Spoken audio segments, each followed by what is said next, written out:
Rica as an organization is pretty interesting. One of the liquor barons of the world. Design brief itself was so interesting because their CEO in India, Mr. Thibu, he was a Brazilian and he wanted, and this was right after COVID, right? So he wanted to establish the purpose of an office as a place where you come to collaborate, because work is happening anyways, right? And you're working from any location. COVID's taught us to work from home, work from a cafe, from wherever we would wish. So he really believed in making an office a place of collaboration, and so this was a big, huge pilot project, a first for even the people of Pernod Ricard. And he wanted a place that would bring out their feeling of conviviality, and that is the essence of Pernod Ricard offices, right?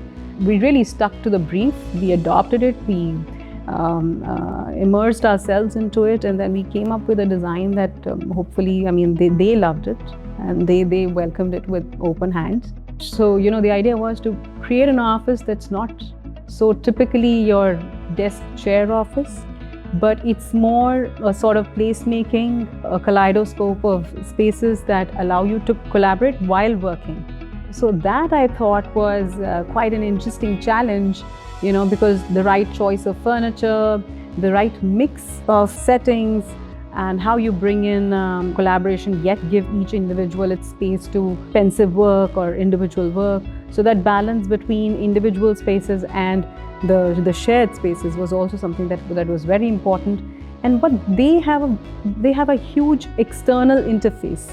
So they wanted the external part of the office as the most impressive one, something that can adapt itself to an event.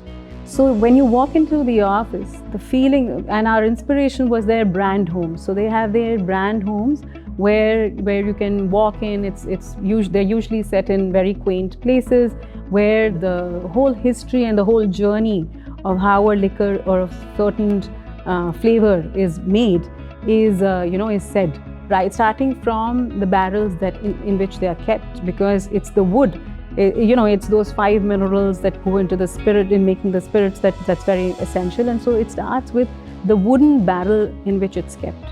So in the reception, we have this huge wall of all the different kinds of wood that are used to make the barrels, and therefore, it gets infused into the flavor of the drink. And then it goes on to actually imitate the quaint nature of their brand homes, right? So it's got a very Irish feel to it when you step in, and we've tried to bring in a little bit of a skylight effect so that it imitates as if you're sitting in the outdoors. And lots of rugs, lots of resi-mercial furniture. And then their meeting rooms can collapse in a manner that the entire space can become an event space, because they have like a tasting bar, where they allow all their new products to be tasted by their prospective customers or clients, right?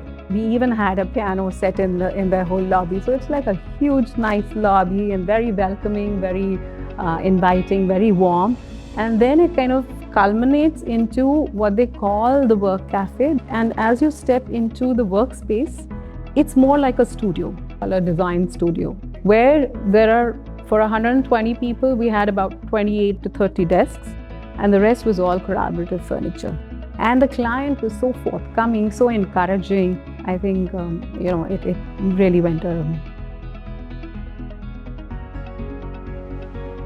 With this very different look and feel for the project, we were now looking at movable glass partitions that were fashioned like French windows, right?